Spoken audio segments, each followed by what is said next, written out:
Hello everyone, Mark here at TSLA again. Unfortunately, Tesla closed in the red today. It was down 5.94%, which is $276.54 at the close. After hours, it sold off a little bit more, down to $274.62 by 8 p.m. at the close of after hours trading. And this is on the back of the very, very hot ADP Employment report, along with the initial jobless claims. So let's actually take a look at the results of those reports and switch back to the chart. So looking at the browser here, you can see the estimated employment number was going to be 220,000 new hires for June, but in all actuality, it came out to 497,000 new hires. And some people think, and some analysts think, that this is really because of the seasonality of the report, meaning this is in the middle of summer where kids are off to school, families go on vacation, and this is backed up by the fact that a lot of the new hires were in the hospitality, entertainment, and leisure categories. This could mean things like hotels or theme parks where people are going on vacation and they need extra, even temporary hires to facilitate all these new visitors and guests. So to the point that Goldman Sachs mentioned that they're not adjusting their non-farm payroll estimation, which is coming out tomorrow morning at 8:30 a.m. Eastern time. So if you need to be hedged or anything, just like I mentioned, these are pretty important reports, and sometimes being awake in the morning to get a cheap hedge in really pays dividends if you're swinging or trading a lot of money. So we're going to get confirmation tomorrow to see if this is going to be just for ADP employment, meaning that the ADP, how they estimate hires is they actually work and contact businesses, and they track tens of millions of employees. So they have a little different method of gauging employment. Whereas the federal government, when it comes to non-farm payroll, they send out surveys. And so they're a survey-based kind of research, where this is actually contacting businesses, watching their payroll numbers, watching how many people are on payroll, and things like that. So the market sold off really, really hard on the result of it. It was already down a little bit in the morning before the report came out, and that's really just people kind of exiting positions before ADP employment and initial jobless claims and job openings later on in the day. So ADP came in hot. And what happened was the market just nosedived. And I'll show you that in the charts right now. So let's switch back to the charts, and we can see Tesla first, but we can check out the indices. And so we're going to see Tesla first, and you're going to see a gap down when we go into a smaller time frame. So let's go to the minute, and you can better see this. And I'll turn off the EMAs to make this a little bit easier to see. So we had a gap down right here, and that gap down, it opened up almost a percent point, negative 0.84, and it continued to sell off until we got down to a low of negative 3.42. But we found buyers, and it's kind of like they were respecting, the market was respecting this diagonal trend line from the past couple of days. So something to watch out for, that if you don't see a bump up in the morning tomorrow, and if you believe in these trend lines, that if you don't see a bump up tomorrow, it's going to fall through. And is this going to be like an island reversal where you have this gap up, and then you have a gap down after 2 days of consolidating? So we really want to see, number one, a decent jobs report, something that's just in line with expectations, or something that isn't so hot. So a hot report, meaning it comes in above estimation, meaning more hires, kind of like what happened to ADP employment, would send this market crashing again. And if it's cool, really cool, meaning that there are a lot less people on the non-farm payroll, then you probably will see a nice bump. And you ask why? Like, why does the market sell off really hard? And let's look at the market, and we can even see this is the US 500, so you can actually see the pre-market trading, and the non-farm payroll came out at 8:15, and the market was already kind of selling off into it, a lot of hedging, and it tried to consolidate at various points, but it just turned out to be bear flags after bear flag after bear flag, and it continued to sell off all day long. I mean, all morning long. So let's just measure this. Let's just measure this from around here. So even on the SPX, this was a 1.1% drawdown based off this report, which is pretty big, considering we don't really have big drawdowns like this anymore, not like it was last year. But it did get bought up, as you can see in the rest of the chart. And we'll talk about that as well. But when the report is really, really hot, meaning that the number the actual number is well above the estimated or consensus number, what people are thinking, and you can see this in yields, is that, oh, the market can sustain and create and hire all these new people, yet we just hiked rates at the fastest rate hike, like quarter over quarter and year over year in history. Like even this is even faster than like the 70s and 80s. So when the number came up too hot, we sold off because we believe, or the market believes, that the Fed will continue to raise rates, and it can be even raising rates an additional hike later on the year, or it could just mean staying higher well into the end of next year, meaning that rates can float around, like 10-year rates can float around the 4% or higher range for well over a year and a half. And let's take a look at the US 10-year. So here's the US 10 here, and you'd be like, oh yeah, it came up a little bit. I wanted to let you know this time frame is the monthly time frame. This is the monthly time frame. And once again, we're getting back to the highs from last year, which is around September, October, November. And we're clearing the highs from 13 years ago. And these are the same rates that we saw during 2002 and also during the Great Financial Crisis. So we're pretty high in the 10-year. And the 10-year should be, think about this, like let's say you're looking at a 10-year of over 4%. If you can get a guaranteed 4% on your money, and this is the argument that's been made over the past couple months, it's like, why do you need to be in equity and stocks when you can just be in bonds and collect an easy 4%? Well, I mean, the really good answer is that you can hold, a bunch of stock and it can go up 4% in one day. That's been proven over and over again in regards to like Tesla. Like if you were sitting in bonds in January and then you just missed Tesla's 250% run or something like that, yeah, that's going to piss you off because you're probably just making 3.5 to 4% on your money over the same period of time. And if you're in a money market account, maybe you're making 4% as well. I mean, it's not great. It is not great at all. And if you're in a money market account, just know that's not a guaranteed for life interest rate. That's going to vary. That's going to vary based off, shorter term bills. So yeah, like people make this claim that, well, I can get 4% easy and not risk any of my capital or principal.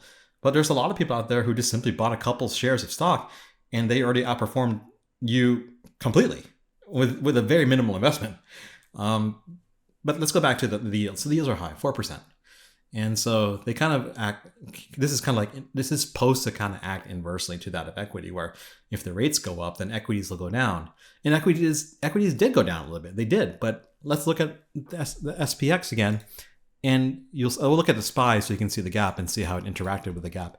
So here's the SPY, and you can call this an island reversal as well, kind of like in Tesla, where you have the gap up, consolidation, gap down, and what happens after that. Now, they didn't really want to they got into the gap right here. So a gap is basically where it opens and there is no price action in that area.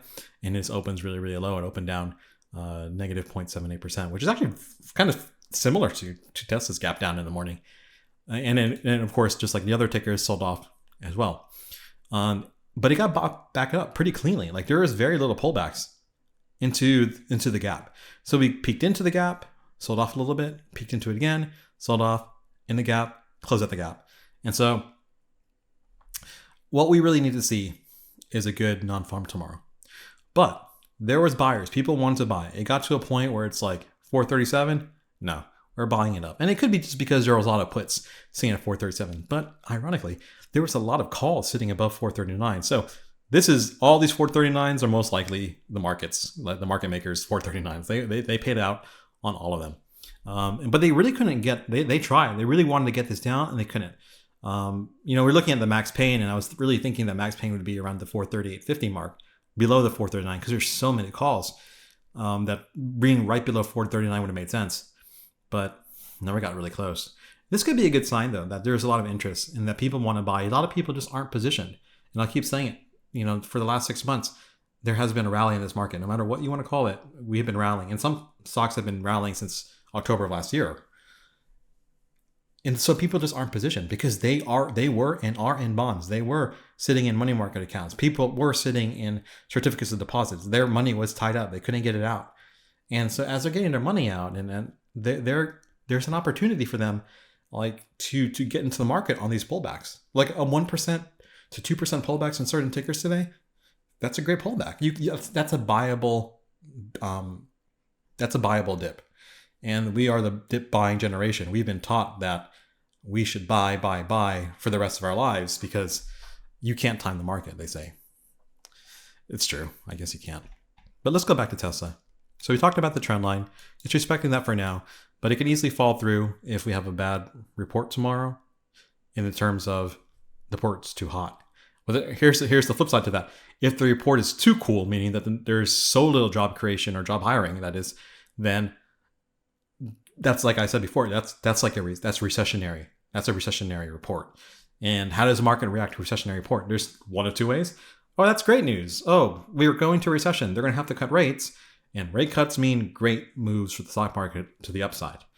A kind of inline report could send this market down maybe 0.1, 0.2% at the open and just kind of do nothing. It's a Friday, so Fridays aren't usually the greatest days for trades. Sometimes what you want to do is you'll find a move in the morning on a Friday, and then that's your move. Don't expect another move on Friday because you're dealing with a lot of expirations, right, on single tickers and any weekly calls or puts. So if you get the move in the morning, kind of just be happy with it, either to the however you're positioned. When you get the move, take a lot off the table. Not financial advice, obviously, but take profits because they're going to have a large incentive to mess with that pricing for the rest of the day. And you can kind of track the max pain or the volume of and open interest of options that are expiring tomorrow as the day goes on. So you can kind of understand if you need to be in the market. Because if there's let's say Tesla opens up and it's at 478, which is kind of the top of its consolidation here. Let's say it opens at 478, and as the morning goes on, it goes up, it fills the gap at 282, and you're like, oh, that's fantastic. That's a great day for me. That's $4 a share. And then you need to tell yourself at this moment in time, like it already established a very strong call resistance at 484. Okay, so we know that. So if you get to 42, if you get a nice move, let's say it opens up just a little bit above yesterday's close, and you get a nice 2% move, I think you need to be kind of happy with that because like we still have a lot of worry about how the earnings report for quarter two is going to be for Tesla, and that's why a lot of people are not wanting to hold at much higher levels because to some this is an overvalued stock, quote unquote egregiously so, that you really want to get your profits, take profit, and then kind of sit out of the market, or, not financial advice, move expirations even further out.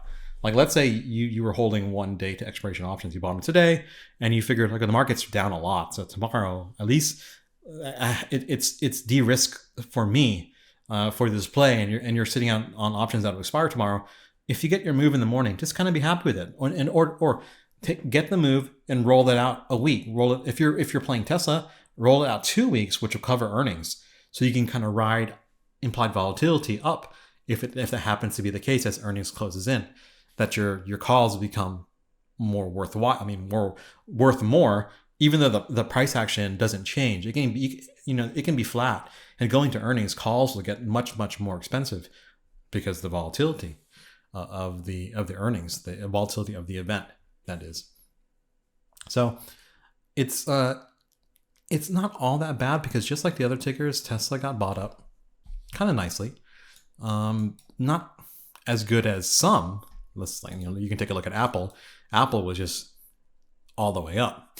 And this is something I wanted to talk about too. So why is it that Apple gapped down just like the rest of the stocks, but it didn't sell off in the morning like the other stocks did?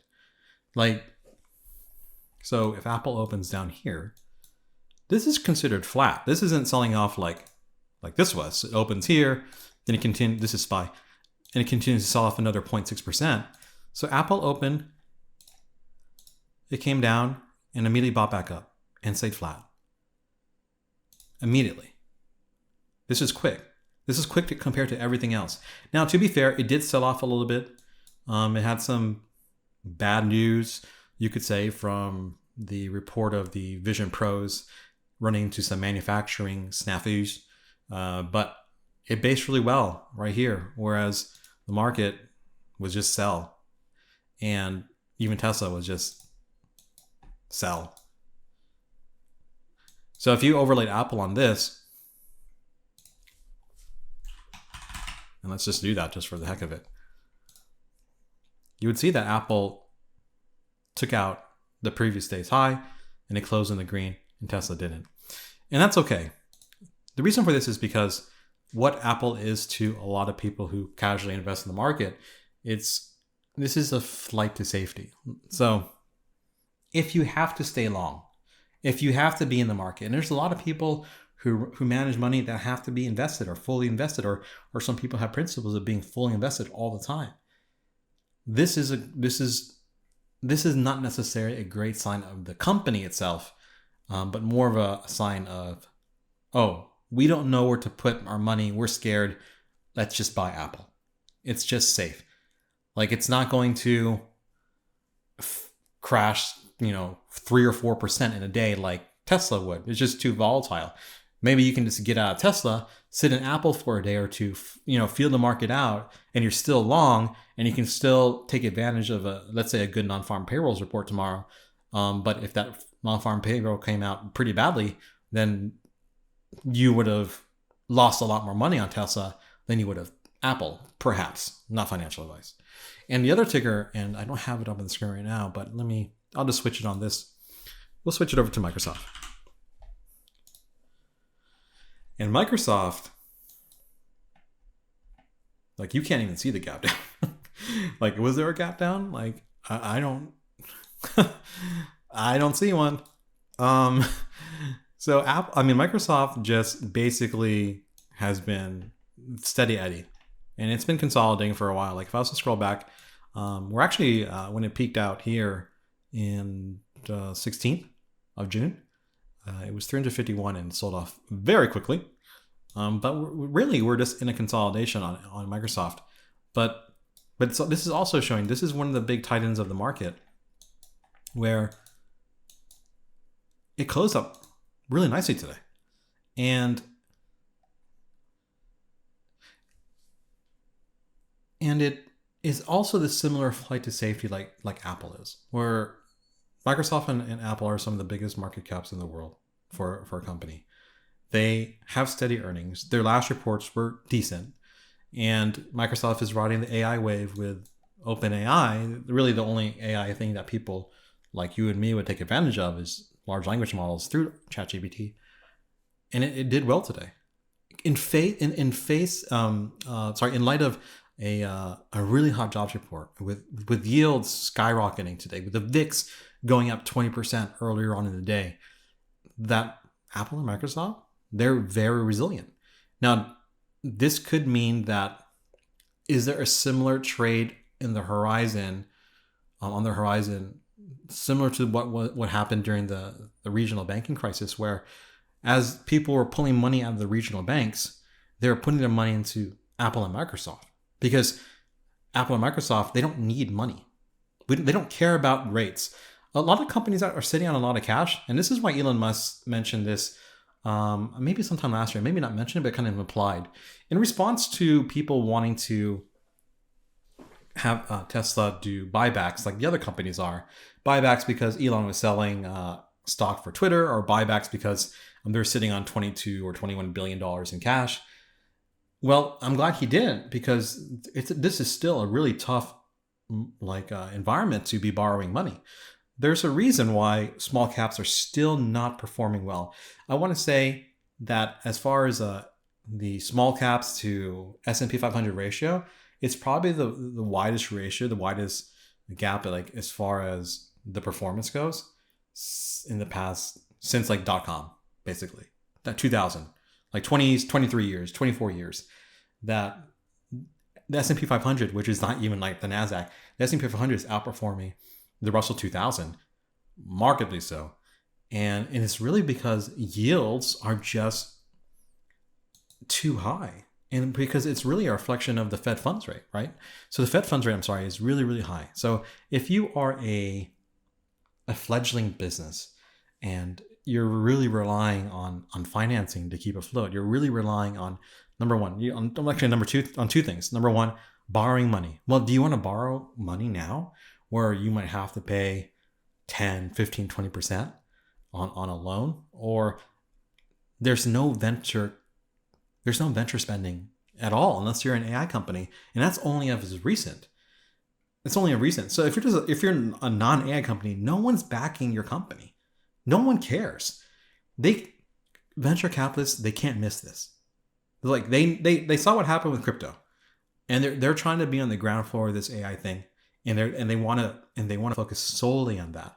They see a great productivity increase from it, and I kind of see it and agree with them as well. But all the other companies and all the small companies that need to borrow money to survive, this is not the time for them. And what's going to happen? Like if people are thinking that the 10-year and yields and stuff are going to stay at this sort of kind of area where they're at right now, or maybe reach these September, November, October highs from last year, and they feel like it's going to maintain that rate for the next 1 to 2 years, these businesses are going to go bankrupt. They won't be able to get money, and that's not great for jobs. That's not great for business. But that's what the Fed is trying to do. So people are flocking to big mega caps that have a lot of cash. So Tesla was sitting on $20-something billion in cash, and they didn't do the buybacks, which is great because it allowed them to stay afloat without having to borrow money. Now, there could be some questions about how CapEx is going right now. We're building refineries, we're building factories soon. We're expanding production at factories, and basically at all of them, all the auto manufacturing facilities except for Fremont. Shanghai is going to be upgraded. Austin is going through renovations. The Nevada is adding capacity for trucks and batteries. And we have Berlin as well, that they're really wanting to expand and trying to get permission from the local government to do so. So you got to wonder if Tesla's going to want to raise cash to have a more of a buffer after, of course, launching a new product in Cybertruck, likely spending money behind the scenes developing the next generation vehicle. Of course, they just finished the 4860 battery plant and trying to ramp that. They are trying to ramp the Tesla semi-truck. So there's a lot going on with CapEx spending. I really wonder how much cash Tesla's going to be sitting on. So that's going to be one of those kind of dark horse sleeper things when it comes to the report. We're all looking at and I'm looking at auto gross margin, and I believe the street right now is anticipating something like mid 18% range for margin. I think the stock bounces if you see mid 19s, closer to 20. I think the stocks will bounce. Do we get there? No one knows, but that would be nice. That's the only thing that's going to move the market up. To move the stock up. But the one thing we want to look at, and the market probably is looking at but not talking about, is CapEx spending and how much cash we have in hand. And if there is a cash problem, and not even mean a problem, maybe they just want a bigger buffer. And if they do some type of capital raise in any type of form, I wonder how we're all going to react to that. And then at least we can finally put to bed this whole buyback thing. This whole buyback thing it's just not happening, guys. There's too much that needs to be developed.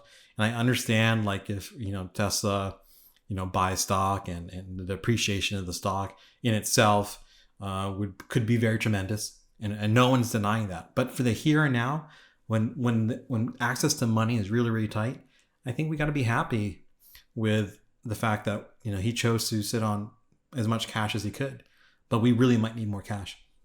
And I don't mean to end it on a bummer or on a note like that, but let's look for one positive thing that could mean good news for Tesla, and it's one of its competitors, Rivian. Rivian's been having a run of runs just like Tesla has. Actually, I haven't measured it, but it just looks nice on the chart. Let's just measure it for the heck of it. So over the course of the last, let's say a couple weeks, Rivian's up 61.71%. Very respectable. Very respectable. And so Rivian actually closed green today. So Rivian was up today, and it was up, I can't remember exactly, was it 2%? And it puts itself at an interesting point when it comes to price action. I don't mean to talk about other tickers so much, but this is in the same EV field type of situation Tesla's in. But we're at this point where Rivian has reached its highs from earlier this year in February and January. Yeah, so February and January. But it is actually down a lot overall. Like if I was to do a one-day chart, Rivian is hurting right now. Could this mean there's like a lot of upside? Sure, why not? I mean, from its high, it's down 88.5%. So yeah, that's a lot. I mean, there's a lot of stocks like this. So when people tell you that like, oh, we're going into a recession, like, are you sure we just didn't have one already? It's a good question to have. But even though it's up 61%, it looks so minuscule on the chart. It looks like it's like an ant. But it's still a very, very positive sign that if one of the stronger startup competitors in the EV market has been doing very well lately with a lot of interest, what does that mean for Tesla? Well, it could mean that even though the rates, like especially, well, think about this. Rivian, they don't have as much money as other companies do. They're a small company. Yet, even in the face of higher rates, Rivian did really, really well today and has been doing really, really well since, let's say, 28th of June. So if Rivian can bull, you can kind of bet that Tesla is not going to see too much weakness over the next couple of days, unless, and if you want to watch Rivian, you can see how Rivian reacts at this level, up to $22 a share, where it sells off pretty hard earlier on this year. I think the sentiment in the news of EVs lately has been really, really good, and it could kind of squash these people that are fearful of holding quote unquote overvalued egregious stocks. But keep an eye out and see how Rivian does. And I don't mean to be a blasphemer, but Rivian will outperform Tesla if things bull. So something to think about. All right, guys, I'm going to switch over to the Tesla screen and call it a day. I'll see you guys tomorrow. Bye.